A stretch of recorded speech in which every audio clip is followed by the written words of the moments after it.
할렐루야.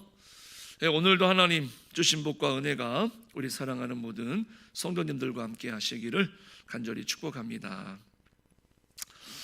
오늘 이 본문의 말씀을 가지고요, 오늘 성도와 또 우리 주님과의 관계가 아니라 우리 가족이라고 하는, 특히 어버이 주일이기 때문에 이 가족이라고 하는 이 테두리 안에서 우리가 오늘 이 말씀을 우리가 다시 한번 생각해 보고 오늘 이 본문의 말씀을 우리가 한번 적용해 보고자 합니다.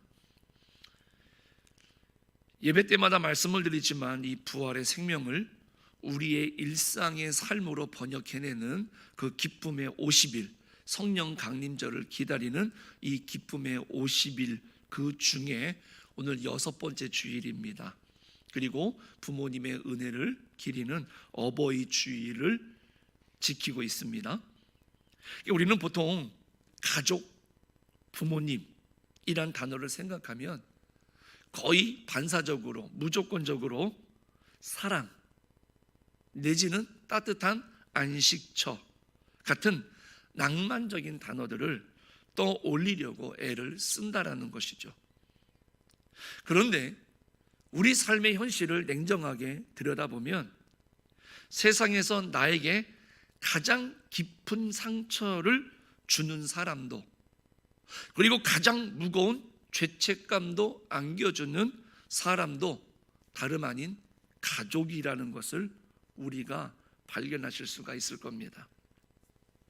특히 우리 한국 사회에서는요, 부모와 자녀와의 관계에 있어서 유교적인 효라고 하는 이 강박과 결합이 되어 있습니다. 그래서 종종 부모에 대한 효를 종교적인 의무처럼 생각하는 경우들도 있습니다. 자녀는 부모의 헌신에 보답해야 한다는 부채의식에 눌려 있습니다. 그리고 부모들은 자신의 모든 것을 희생해 키워낸 그 자녀들을 통해서 자신들의 성취를 보상받으려고 하는 무의식적인 기대를 품고 살아가는 모습을 우리가 발견할 수가 있습니다. 그 결과 명절이나 절기나 어버이날이 되면 봉투와 선물을 드리죠. 그러면서 도리를 다 했다, 할 수 있는 것을 다 한 것처럼 이야기를 하더라는 것이죠. 그리고 그렇게 해야 또 마음이 놓이기도 합니다. 하지만 정작 부모와 자식 간에 영혼이 맞닿는 깊은 대화라든가 이 존재의 교감은 이미 좀 메말라 버린 지가 오래지 않나, 이런 생각을 한번 해봅니다. 그런데 오늘 이 본문에서 말입니다, 예수님은 십자가라고 하는 이 거대한 죽음을 앞에 두시고 제자들을 향해서 기독교 역사상 가장 파격적인 이 관계의 혁명 내지는 이 관계의 이 개혁을 선포하시는 것을 우리가 볼 수가 있습니다. 오늘 이 아침에 우리는 어버이 주일의 표면적인 이 감사를 넘어서셔서 부활하신 주님이 우리의 깨어진 가족관계, 특히 부모와 자녀의 관계를 어떻게 그 의무의 굴레에서 해방시켜서 신성한 우정으로 번역해 내시는지를 우리가 오늘 이 말씀을 통해서 깊이 한번 생각해 보고 우리의 부모님을 또 우리의 자녀들을 부모로서 자녀로서 우리가 한번 깊이 생각해 볼 수 있는 그런 의미 있는 시간이 되었으면 좋겠습니다. 오늘 본문 15절 상반절에서 예수님께서 이렇게 선언을 하십니다. 이제부터는 너희를 종이라 하지 아니하리니 종은 주인이 하는 것을 알지 못함이라, 이렇게 말씀하고 있습니다. 주님의 이 말씀을 우리가 이해하려면 먼저 우리가 맺고 있는 많은 관계가 얼마나 이 종의 패러다임을 갖고 있는지, 그 안에 갇혀 있는지를 우리가 한번 생각해 보고 직시해야 합니다. 고대 사회에서 종과 주인의 관계는 어떤 겁니까? 위계 관계입니다. 거래로 이루어지는 관계입니다. 종은 주인의 뜻이나 마음의 아픔을 알 필요가 없습니다. 그저 주인의 명령에 복종하면 그만이에요. 시키는 것만 행하면 그만이라는 겁니다. 그리고 그것에 대해서 칭찬을 받거나 그거에 대한 보상을 받거나, 때로는 내가 원하지 않기 때문에 불순종하다 보면, 말을 듣지 않다 보면 매를 맞게 되겠죠. 그래서 그런 매를 피하기 위해서, 그런 억압을 피하기 위해서 그냥 주인이 시키는 대로 하면 되는 그런 관계가 주인과 종의 관계라는 겁니다. 그런데 놀랍게도 많은 부모와 자녀의 관계가 이 종과 주인의 율법적인 이 패러다임 안에 머물러 있다는 것을 우리가 알게 모르게 발견할 수가 있습니다. 어릴 때 부모는 자녀에게 있어서 절대적인 권력자이자 통제자입니다. 부모는, 저도 그렇지만은요, 다 너를 위해서야 라는 이름으로 자녀의 삶을 지시하고 간섭하고 통제한다는 겁니다. 또 자녀는 부모의 기대를 저버리면 사랑받지 못할까 봐, 인정받지 못할까 봐 두려워합니다. 그래서 부모가 원하는 성적, 부모가 원하는 진로, 부모가 원하는 직업이라는 그 할당량을 채우기 위해서 내 감정, 내 생각이 아니라 그냥 묻어둔 채로 그냥 순종하고 그냥 노력하고 그냥 애쓰는 모습을 볼 수 있다는 것이죠. 그런데 세월이 지나서 반대로 부모가 나이가 들어서 힘을 잃어버리면 그때부터는 전세가 역전이 되는 겁니다. 자녀는 부모를 성가신 짐이나 내가 부양해야 할 의무처럼 생각을 하는 거죠. 의무의 대상이 되어가는 겁니다. 그리고 부모는 자식의 눈치를 봅니다. 그리고 소외감을 느끼기 시작을 하더라라는 겁니다. 그러면 이 관계가 서로 사랑하지 않느냐? 아니죠. 엄청나게 사랑하는 관계죠. 거짓말 조금 더 보태면 목숨보다 사랑합니다. 하지만 그 사랑의 방식이 통제, 그리고 의무라는 율법의 껍질에 갇혀 있더라라는 겁니다. 그래서 그 관계는 필연적으로 서로에게 피로감을 줍니다. 그리고 다 상대방을 위한 것이었지만 서로에게 상처만 남기게 되더라라는 겁니다. 마치 하나님을 두려워하지만 결코 사랑하지 않았던 이 율법주의자들처럼 말입니다.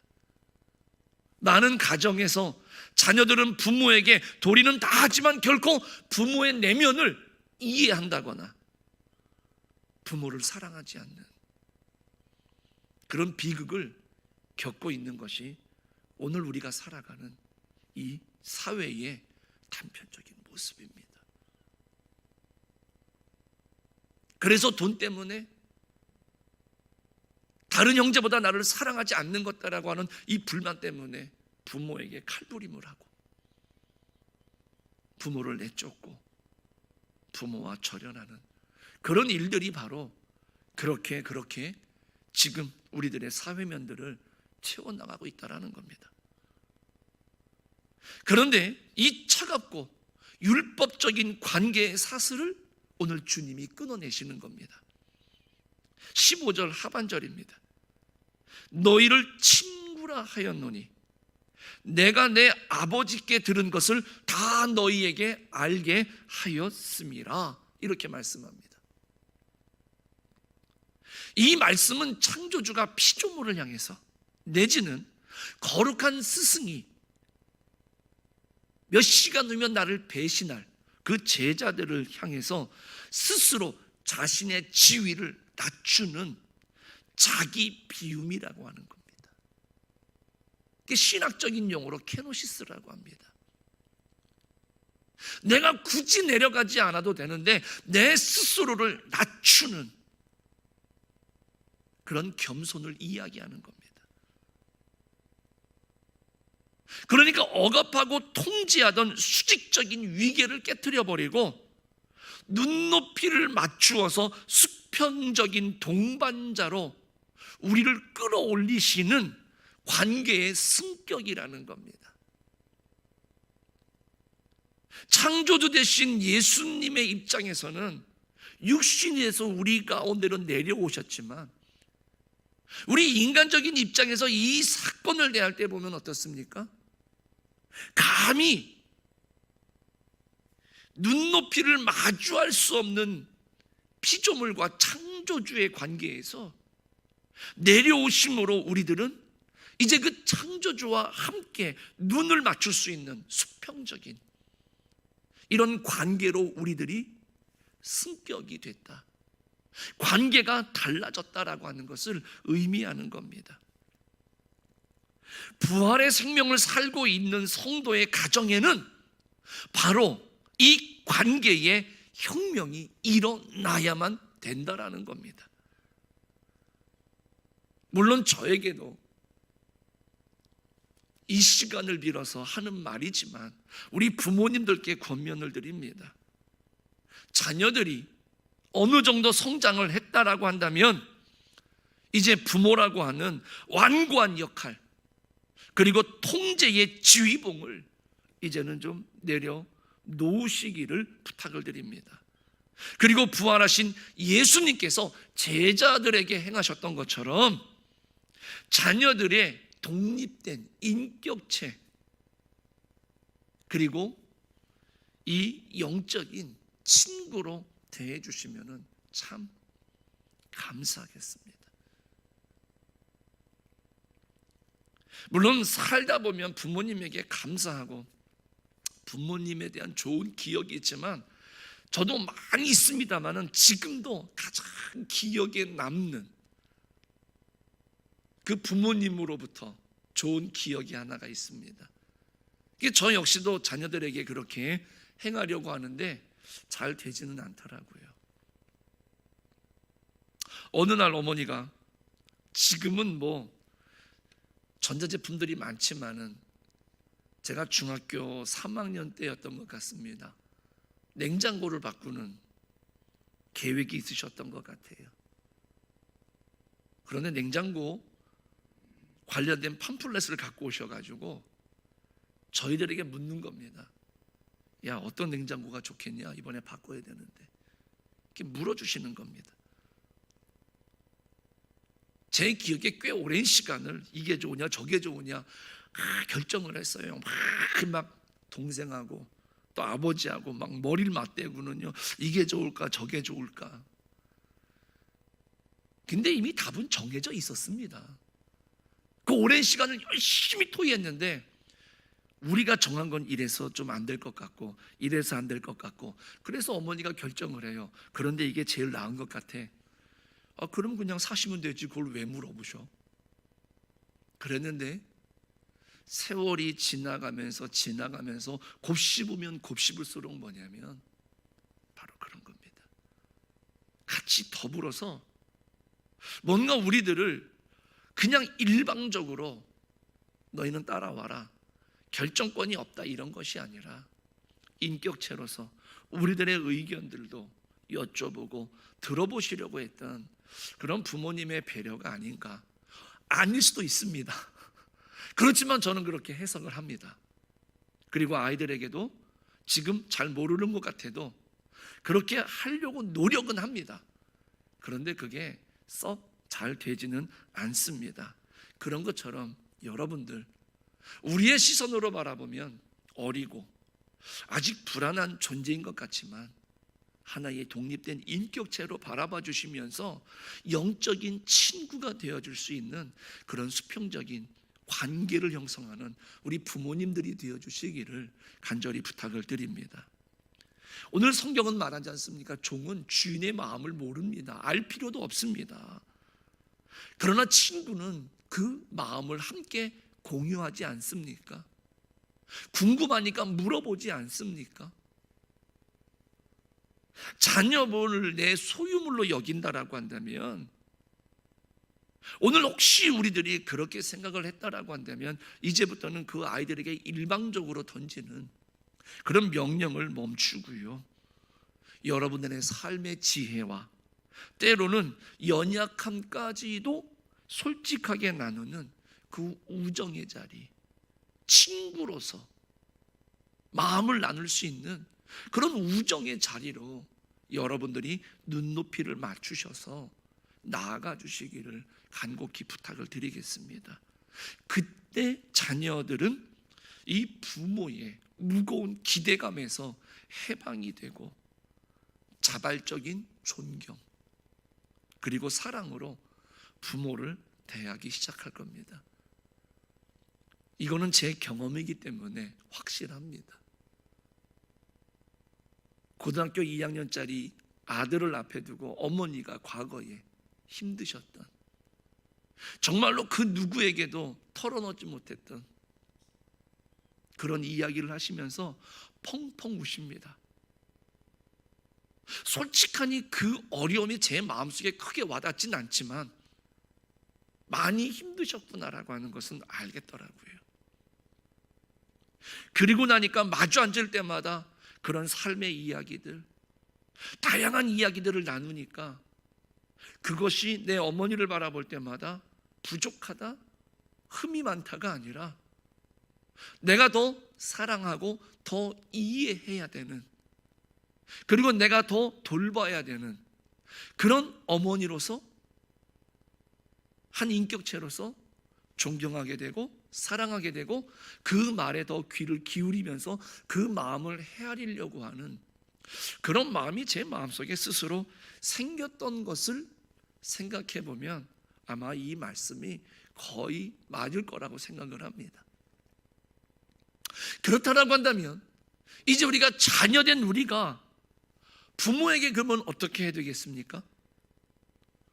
우리가 부모님과 그 신성한 우정을 맺는다라고 하는 것은, 부모님은 나를 돌보아 주어야만 하는 기능적인 존재라든가 내게 상처를 준 불완전한 양육자다라고 하는 틀에서 벗어나서 한 명의 연약한 인간이자 동등한 하나님의 형상으로 바라보는 그 인지의 전환을 우리들이 가져야 된다는 겁니다. 이게 오늘 우리들이 부모님과의 올바른 인격적인 우정을 형성할 수 있는 방법이라는 겁니다. 그 철학자 엠마누엘 레비나스라고 하는 사람이 그 책에서 이런 말을 했습니다. 인간이 타자의 얼굴을 정면으로 마주할 때 비로소 윤리와 사랑이 시작된다, 이렇게 이야기를 했습니다. 여러분은 부모님의 그 주름진 얼굴, 그 쓸쓸한 뒷모습을 가만히 바라보신 적이 있으십니까? 우리는 부모님이 항상 완벽한 슈퍼맨이기를 기대하지 않았습니까? 그러나 그들 역시도 한때 어느 노래의 가사처럼 꿈이 많았던 소년이었고 소녀였다라는 겁니다. 이 자리에도 신혼부부가 있지만은요, 저 역시도 그랬지만 어떻게 부모 노릇을 해야 될지 몰라서 서툴고 두려웠던, 상처 많고 연약했던 한 인간일 뿐이라는 겁니다. 그리고 우리가 시대적으로 보면 일제강점기라든가 한국전쟁, 정말로 가난하고 척박했던 그 대한민국의 근현대사를 온몸으로 관통하면서 오직 자식 하나 살려내기 위해서, 성공시키기 위해서 자신의 존엄, 자신의 권리를 다 내팽개치고 다 포기하고요, 그렇게 묵묵히 살아오셨던 그 슬픈 역사의 생존자들이 바로 지금 내 눈앞에 있는 우리 부모요 어르신들이라고 하는 겁니다. 우리가 신앙인으로서 그 부활의 빛 아래에서 그들과 친구가 된다, 그 부모님과 친구가 된다라고 하는 것은 그분들의 삶의 역사와 상처를 깊이 우리가 아는 겁니다. 내게 주었던 상처를 곱씹으면서 정죄하는 그 율법의 칼을 이제는 우리가 내려놔야 된다는 겁니다. 정말로 그 척박한 세월 속에서 얼마나 두렵고 외로우셨을까. 한 사람의 고단한 순례자로서 그 존재를 깊이 내가 이제는 끌어안고요, 긍휼히 여기는 거, 이게 바로 내 부모와 인격적인 친구가 되는 것이겠죠. 바로 이렇게 친구가 되어질 때 세상이 말하는 그런 얄팍한 효도를 뛰어넘는 부활의 자녀들만이, 부활의 빛을 살아가고 있는 그리스도인들만이 할 수 있는 가장 숭고한 그네들을 향한 환대요, 또 부모와 맺을 수 있는 신성한 우정이 바로 여기에 있다라는 겁니다. 그리고 오늘 본문 이 13절과 14절에서 예수님께서는 그 우정의 궁극적인 아주 정점을 이렇게 선포하십니다.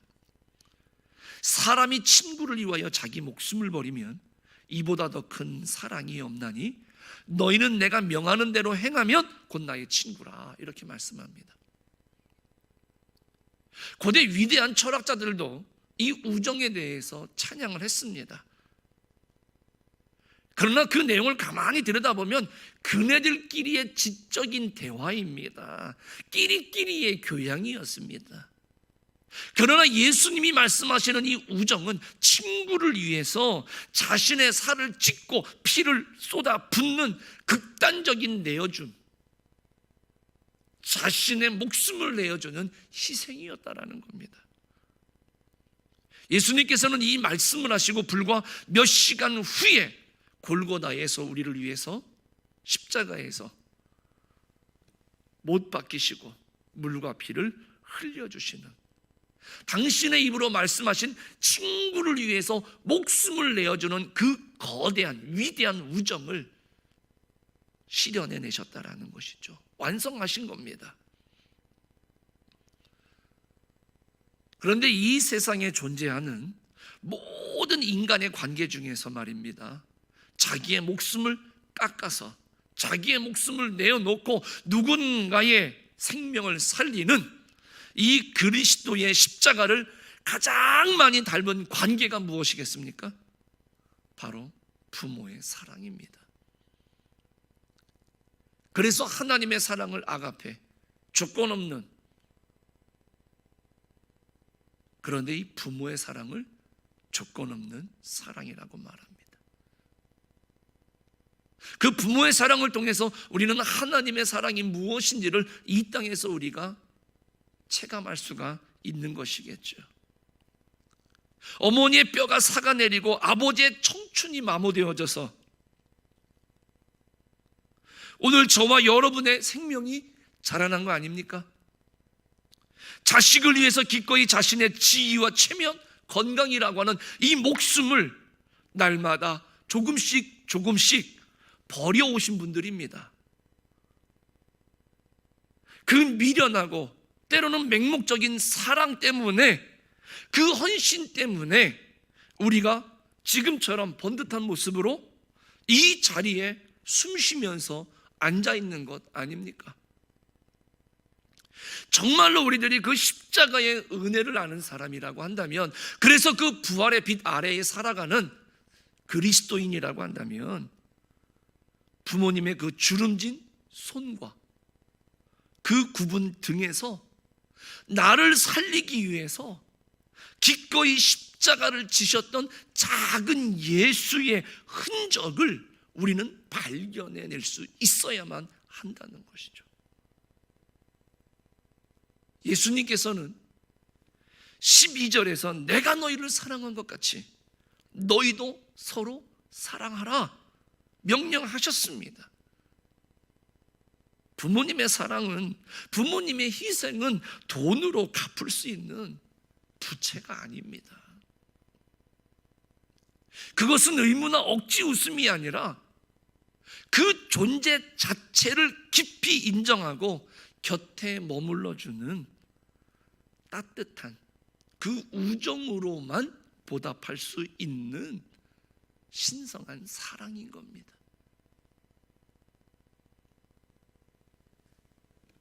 부활절에서 이제 우리가 성령 강림절로 나아가는 이 순례 여정 가운데 있습니다.